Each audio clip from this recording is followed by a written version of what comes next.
नमस्कार दोस्तों, हम लोग इस वीडियो में जानेंगे कि बैंक आप लोगों से कहां कहां पे पैसे काटते हैं या फिर कहां कहां से पैसे आप लोगों से कमाते हैं।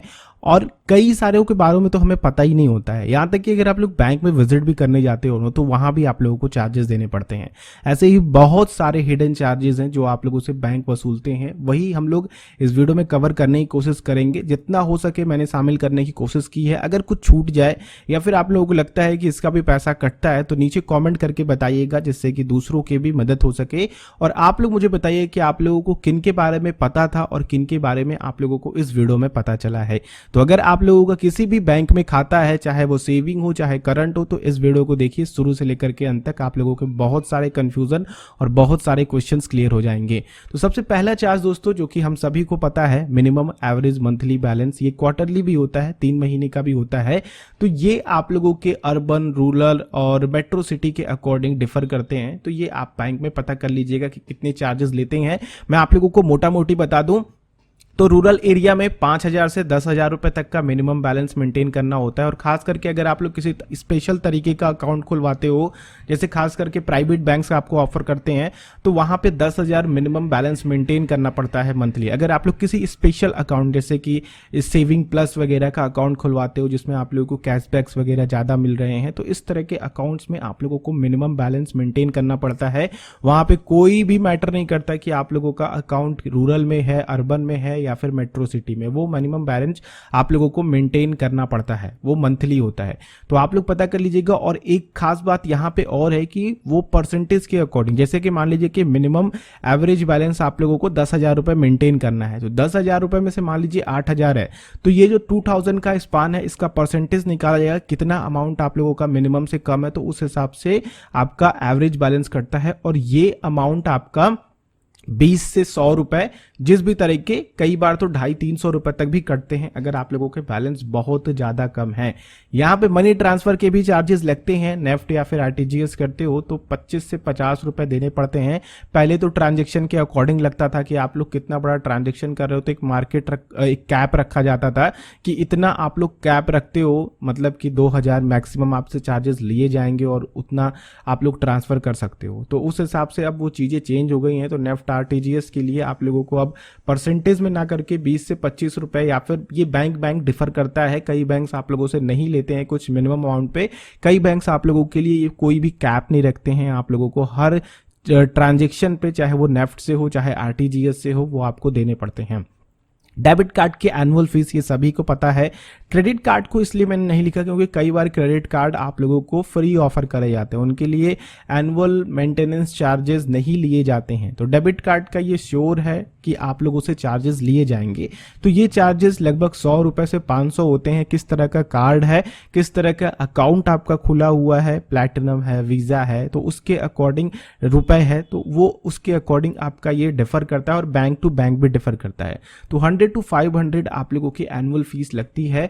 वहीं पे बैंक स्टेटमेंट भी अगर आप लोग निकालते हो एनुअल, क्वार्टरली और मंथली ब्रांच में विजिट करके, तो वहां पे आप लोगों को 50 से 200 रुपए के चार्जेस देने पड़ते हैं। तो यहाँ पे एक सजेशन रहेगा कि आप लोग अगर स्टेटमेंट निकाल रहे हो तो ऑनलाइन ही ले लो, या फिर अपने ऐप में भी लॉगिन करोगे ना, तो वहां से आप लोगों को पीडीएफ डाउनलोड करने का ऑप्शन मिलता है। जहां तक चाहिए स्टेटमेंट वहां तक आप लोग निकाल सकते हो। और आजकल तो हर एक चीज डिजिटल यूज हो रहा है, तो वहां पे आप उसको डिजिटली पीडीएफ में कन्वर्ट करके यूज कर सकते हो। तो ये चीज भी ध्यान रखना कि कई बार आप लोगों का पैसा कटा होता है इस पे, लेकिन आप लोगों को ध्यान नहीं होता है कि हाँ मेरा यहाँ पे कटा हुआ है। और खास करके जो सीनियर सिटीजन है ना, उनको अपना स्टेटमेंट निकालने में बड़ा सुकून मिलता है। तो उनको ये बात जरूर बताइएगा कि 50 से 200 रुपए तक के चार्जेस भी लगते हैं। ये एनुअल भी होते हैं, छमाही पर भी होते हैं और तिमाही पे भी होते हैं, मंथली पे भी होते हैं। ये बैंक टू बैंक डिफर करते हैं, ठीक है। बैंक और बैंक के ब्रांच में भी विजिट करते हैं ना, तो वहां भी आप लोगों को 50 से 200 रुपए के चार्जेस देने पड़ते हैं। जैसा कि बैंक स्टेटमेंट मैंने आपको बताया ना, ये इसी में इंक्लूड है। क्योंकि बैंक ब्रांच पे अगर आप लोग विजिट करते हो, स्टेटमेंट निकालते हो या फिर आप लोग एफडी की जानकारी लेते हो, तो वो सारा कुछ आप लोग किसी भी तरह के लॉगिन कराते हो तो कस्टमर पे ही वो उसका भार पड़ता है। बैंक अपने ऊपर वो भार वहन नहीं करता है। तो ये आपका 50 से 200 रुपए सालाना लिया जा सकता है, या फिर जिस भी तरह की आपकी विजिटिंग है बैंक में, उस तरीके से आप लोगों से चार्ज किए जा सकते हैं। तो एक बार बैंक में ये पता कर लीजिएगा, अपने बैंक मैनेजर से पता पता करिएगा, या फिर वहाँ पे कोई भी स्टाफ काम कर रहा है कि कितना पैसे भाई लेते हो, कितना विजिट तुम फ्री रखते हो, या फिर कितने स्टेटमेंट आप फ्री में कर सकते हो मेरे। इससे होगा क्या ना कि आप लोगों को जानकारी रही कि एक्चुअल में बैंक इसके लिए आपसे कितना चार्ज कर रहा है या फिर नहीं चार्ज कर रहा है। छठा, एटीएम सॉज, ये स्पेलिंग गलत हो गई है, यहाँ पे एटीएम यूजेस की हमने बात करी है। तो 4 से लेकर के 5, कई बैंक आप लोगों को 3 भी देते हैं फ्री, यानी कि वो अपने एटीएम में, जैसे कि आपके पास एचडीएफसी का खाता है तो एचडीएफसी में आप लोग 4 कोई भी ट्रांजेक्शन कर सकते हो, जैसे कि आपने स्वाइप किया। अब वो ट्रांजैक्शन नॉन फाइनेंशियल और फाइनेंशियल दोनों मिला करके होते हैं। कई बार लोगों को कंफ्यूजन रहता है कि सर ये 5,000 रुपये हमने विड्रॉ करे और 5,000 का मैंने बैलेंस चेक करा कि कितना बैलेंस है, तो वो सारा कुछ ट्रांजैक्शन में ही काउंट करा जाता है। चाहे आप फाइनेंशियल ट्रांजैक्शन करो या फिर ना करो, वो आपके स्वाइप में काउंट किया जाता है। तो इस बात का आप लोग ध्यान रख करके ही अपने कार्ड को हर जगह स्वाइप करिएगा। और वहीं पर अगर आप लोग अपने चार्जेस को देखते हो तो 8 से 20 रुपए लगते हैं। बाकी एटीएम्स के लिए 3 देते हैं, कई बैंक्स आपको 5 भी देते हैं, यानी कुल मिलाकर के 8 से 10 फ्री यूजेस आप लोगों को मिल जाते हैं। और उसके बाद अगर आप लोग जाते हो तो 8 रुपए से 20 रुपए तक के पर ट्रांजैक्शन पे, चाहे वो फाइनेंशियल हो या फिर नॉन फाइनेंशियल हो, आप लोगों से चार्जेस लिए जाते हैं।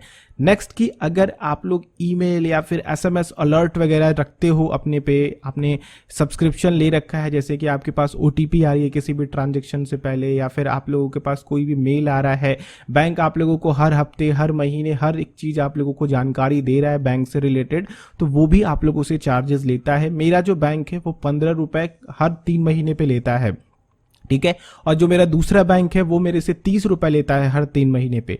तो ये बैंक टू बैंक डिफर करता है कि आप लोगों के एसएमएस के अलर्ट के चार्जेस कितने हैं। खास करके प्राइवेट बैंक वाले इसको ज्यादा चार्ज करते हैं। तो इस बात का भी आप लोग ध्यान रखिएगा कि अगर आपने ये सर्विसेज ली हैं तो इसके लिए भी आप लोगों के ही खाते से पैसा जाता है। नेक्स्ट की, अगर आपने कोई भी चेक इशू करा है, ठीक है, और उसको चाहते हो कि भैया नहीं, ये हमने गलती कर दी, ये चेक इशू नहीं होना चाहिए, तो बाउंस होने से अच्छा है कि आप लोग उस चेक को कैंसिल कर दो। तो उस चेक को अगर आप लोग कैंसिल कर देते हो तो फिर थोड़ा सा आप लोग कह सकते हो कि लीगली सिक्योर्ड रहते हो। तो यहाँ पे अगर आप लोग इस तरह का काम करते हो तो आपका 50 से 100 रुपए कटता है, यानी कि ये चार्जेस आप लोगों से लेता है। ये एसबीआई का मैं चार्ज आप लोगों को दिखा रहा हूँ, स्टेट बैंक ऑफ इंडिया का, जो कि 50 से 100 रुपए चार्ज करता है। अगर आपने कोई भी चेक इशू किया है और उसकी पेमेंट को आप स्टॉप करना चाहते हो तो उस चेक से अगर कोई भी पेमेंट विड्रॉ होगी तो फिर वो एसबीआई उसको विड्रॉ नहीं होने देगा, वो पेमेंट की रिक्वेस्ट बंद रहेगी आपकी, ठीक है। नेक्स्ट चीज की, आप लोग अगर चेक बाउंस करते हो तो ये दोनों तरफ से ही पे किया जा सकता है। जैसे कि आपने चेक काटा है, यानी कि चेक आपने साइन करा है, और जिसको भी दिया है, जिसके लिए, अगर वो जाकर के उस चेक को विड्रॉ करना चाहता है, उस चेक को भजाना चाहता है, तो फिर अगर वो बाउंस हो जाता है, यानी कि आपने साइन वगैरह सही से नहीं करा है या फिर आपके अकाउंट में उतना बैलेंस नहीं है, तो ये दोनों ही तरफ से चार्जेस देने पड़ सकते हैं और अप्रॉक्स दोनों ही तरफ से लगते हैं। बैंक आप लोगों से भी काटता है और जहां से भी बैंक विड्रॉ करता है वो भी आप लोगों से चार्जेस लेता है, क्योंकि लॉगिन करने में और जो भी आरबीआई के रूल्स वगैरह हैं उसके अकॉर्डिंग ये सारे पैसे कटते हैं। तो इस बात का ध्यान रखिएगा कि चेक बाउंस हो जाता है तो आपको भी नुकसान होगा और जिसने लिया है आपका चेक उसको भी नुकसान होने वाला है। तो ये तो सबको पता है कि अगर आपको एडिशनल चेकबुक्स चाहिए 30 से 100 रुपए आपको देने पड़ते हैं। जो मेरा 50 पन्नों का मेरा चेकबुक है तो मैंने उसे रिक्वेस्ट डाली थी तो मेरे से लगभग 190 रुपए चार्ज करे गए थे। तो ये बैंक टू बैंक भी डिफर करता है। बाकी एसबीआई की बात करें तो 20 से 25 पन्नों की बुक आपको 30 से 100 रुपए तक में मिल जाती है। और ये आप लोग जितना चेक चाहते हो, जैसे कि एक से ज्यादा चाहते हो तो उसके लिए स्पेशल रिक्वेस्ट डालने पड़ते हैं और खास करके करंट अकाउंट वाले को ये इशू होता है एक से ज्यादा एक टाइम पे। तो इस बात का भी ध्यान रखना कि अगर आप लोग नई चेकबुक की रिक्वेस्ट डालोगे तो आपको देनी पड़ेगी। बाकी अकाउंट खोलते समय बैंक्स आप लोगों को कुछ 10 से 15 पन्नों की, कई बार 25 पन्नों की भी चेकबुक देते हैं जो कि कुछ सालों के लिए वैलिड रहती है। नेक्स्ट की, अगर आप लोग कोई भी रिकरिंग पेमेंट कर रहे हो, ठीक है। तो वहां पे जैसे कि एसबीआई का चार्ज है वो 50 रुपए लेता है सक्सेसफुल होने पे, और फेल्ड होने पे 225 रुपए लेता है। रिकरिंग पेमेंट क्या होता है, जैसे कि मान लीजिए कि आपने किसी के अकाउंट में आपको हर महीने पैसे भेजना है, जैसे कि आप अपनी वाइफ में या फिर बच्चे के अकाउंट में कुछ पैसे हर महीने एक फिक्स डेट पे भेजना चाहते हो, तो ये सुविधा अगर आप लोग लेते हो तो ये सुविधा अवेलेबल होती है बैंक्स में, और वो आपको ये सुविधा अवेलेबल करा देंगे, लेकिन उसके चार्जेस भी लेंगे। और वो रिकरिंग पेमेंट अगर फेल होता है उस डेट पे, अगर आपके पे पैसे वगैरह नहीं होते हैं, तो 225 रुपए तक के चार्जेस लेता है एसबीआई। बाकी ये अलग अलग बैंक में डिफर करते हैं, कई बार बैंक्स आप लोगों को फ्री भी रखते हैं। जैसे कि मेरा कैनरा में एक अकाउंट है, तो उसमें मैंने रिकरिंग पेमेंट का ऑप्शन चूज करा था, तो फेल होने पे मेरे से लगभग 35 रुपए चार्ज करे गए थे। तो बैंक टू बैंक ये डिफर करता है, आप अपने बैंक में पता कीजिएगा कितना चार्जेस आप लोगों से लगते हैं, और ये पेमेंट के अकॉर्डिंग भी रेफर करता है कि आप लोगों का कितना वो रिकरिंग पेमेंट था।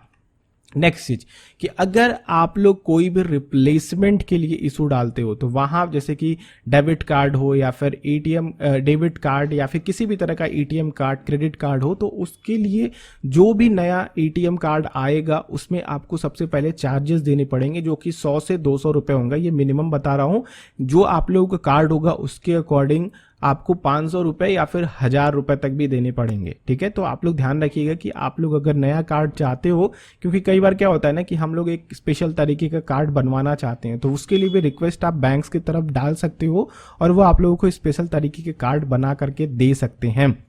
नेक्स्ट कि अगर आप लोग अपने पासवर्ड को रीसेट भी करते हो, ठीक है, या फिर अपना पिन नंबर रीसेट करते हो, तो आप लोगों को 50 रुपए देने पड़ते हैं और उसके साथ टैक्सेस भी लगते हैं। ये मेरा एचडीएफसी में अकाउंट है, तो उसका मैं आपको बता रहा हूं कि मेरे से 50 रुपए इन्होंने चार्ज करा था इसका, मैंने जब अपना पासवर्ड रीसेट करा था और अपने एटीएम का पिन जब मैंने ऑनलाइन ही चेंज करा था, तो ये 50 रुपए और उसके साथ जीएसटी इन्होंने इंक्लूड करके लिया था। तो आप लोग अपने बैंक में पता करना कि कितना आप लोगों का लगता है, तो बार बार जो पासवर्ड वगैरह चेंज करते हो ना, उससे आप लोग बचना।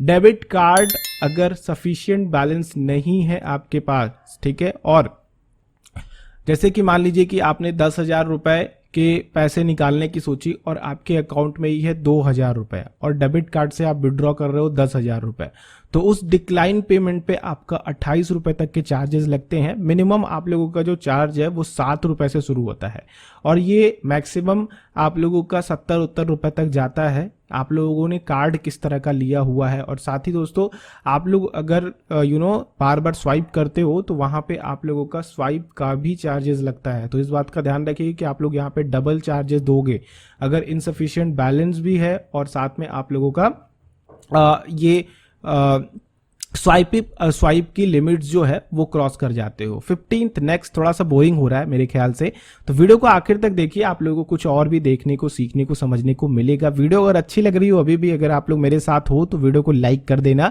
और चैनल को सब्सक्राइब करना अगर अभी तक नहीं किया है। और रिडीम की बात करते हैं दोस्तों, कई बार आपको क्रेडिट कार्ड से रिवॉर्ड्स मिले होते हैं, और आजकल तो एचडीएफसी और आईसीआईसीआई और आरबीएल जैसे बैंक, यानी कि गवर्नमेंट बैंक्स भी आप लोगों के सामने इस तरह के रिवॉर्ड पॉइंट, एसबीआई को ले लो, तो अगर आप लोग इस तरह के रिवॉर्ड पॉइंट को विड्रॉ करने जाते हो ना, तो वहां भी आप लोगों को कुछ चार्जेस देने पड़ते हैं, जो कि 25 रुपए से लेकर के 99 रुपए तक हो सकता है।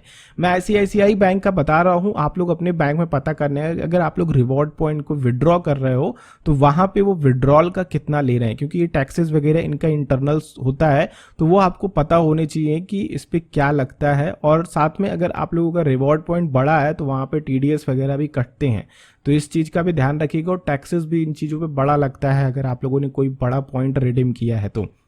नेक्स्ट चीज कि अगर आप लोग अपने फोटोज या फिर सिग्नेचर या फिर एड्रेस वगैरह कुछ भी एक वेरिफिकेशन के लिए करते हो, तो आप लोगों को उसके लिए 150 रुपए तक के चार्जेस देने पड़ते हैं। इस बात का ध्यान रखिएगा। आप लोग कई बार अपने बैंकिंग में लॉगिन करते हो या फिर आप लोग बैंक विजिट भी करते हो, तो वहां पे आप चाहते हो कि आपका सिग्नेचर अपडेट हो जाए या फिर एड्रेस वगैरह अपडेट हो जाए, हमारी नई नई फोटो लग जाए, तो उसके लिए भी आपको चार्जेस देने पड़ते हैं। बैंक्स आजकल आपको हर तरीके से चार्जेस लेते हैं, इस बात का ध्यान रखिएगा। और ये सब करवाने से पहले बैंक से एक बार पता करिएगा, कई बैंक्स आप लोगों से नहीं लेते हैं, कई बैंक्स आप लोगों से लेते हैं, तो खास करके ये प्राइवेट बैंक वाले ये चार्जेस आप लोगों से वसूलते हैं। हैं, तो इसको देख करके ही आगे काम करिएगा अपना। नेक्स्ट चीज की बैलेंस सर्टिफिकेट आपको चाहिए, कहीं पे भी आपको प्रूफ देना है कि आपके अकाउंट में लास्ट फाइनेंशियल ईयर में कितना बैलेंस बचा हुआ था, तो वो बैलेंस सर्टिफिकेट निकालने के लिए भी आपको 100 से 500 रुपीज तक देना पड़ता है। इंटरेस्ट सर्टिफिकेट कि आपने पूरे साल भर में या फिर क्वार्टर में कितना इंटरेस्ट ऑन किया है अपने सेविंग अकाउंट से या फिर एफडी से, रिकरिंग डिपॉजिट से, या फिर कोई भी बैंक्स की जो स्कीम है अगर वो आपकी इंटरेस्ट रेट्स को क्रेडिट कर रही हैं आपके सेविंग अकाउंट में, तो वो आपसे जानकारी चाहिए, आपको उनसे जानकारी चाहिए, तो उसका सर्टिफिकेट चाहिए कि हाँ ये बैंक अप्रूवल है, बैंक का मोहर लगा हुआ है। तो 50 से 250 रुपए तक के चार्जेस यहां आप लोगों से वसूले जाते हैं। नेक्स्ट की अगर आप लोग अपने बैंक अकाउंट को क्लोज कर देते हो एक विद इन टाइम पीरियड, जैसे कि 1 महीने से लेकर के 1 साल ICICI का देखते हो, तो वो 500 रुपए लेता है। यानी कि अगर आप लोग 1 महीने से 1 साल के अंदर 12 महीने के अंदर अपने सेविंग अकाउंट को बंद करते हो तो 500 रुपए के वहां पे आपको चार्ज देने पड़ेंगे। नेक्स्ट कि अगर आपका अकाउंट दूसरे बैंक में ट्रांसफर करना है, जैसे कि आपने कहीं और शिफ्ट कर लिया है तो अब आपको अपना अकाउंट दूसरे बैंक में शिफ्ट करना है, तो वहां पे SBI जो है वो 100 रुपए चार्ज लेता है। ये अलग अलग बैंक आप लोगों से 300 रुपए 500 रुपए तक के चार्ज लेते हैं। तो इस बात का भी ध्यान रखिए, कोई भी सर्विस इन लोग ये लोग फ्री नहीं देते हैं, आप लोगों के ऊपर मेहरबान नहीं होते हैं। बैंकों के पास कमाई का बहुत सारा जरिया है। तो इंटरनेशनल यूज करते हैं आप लोग डेबिट कार्ड को, चाहे आप लोग वहां पे बाहर जा करके स्वाइप करते हो या फिर यहीं से यूज करते हो, तो आप लोगों को 15 रुपए बैलेंस इंक्वायरी का देना पड़ता है अगर बाहर के ATMs में करते हो, आउट ऑफ इंडिया करते हो, और 110 रुपए आपको कैश विड्रॉल पे देना पड़ता है। ये हर ट्रांजेक्शन पे आपका लगता है, इस बात का आप लोग ध्यान रखना। वहां पे कोई भी आप लोगों को स्वाइप की फैसिलिटी नहीं मिलती कि इतना फ्री मिल रहा है, इतना आप लोगों को लिमिट है। यहाँ पे मिनिमम आप लोगों से 15 रुपए बैलेंस इंक्वायरी का चार्ज करा जाएगा और 110 रुपए कैश विड्रॉ का।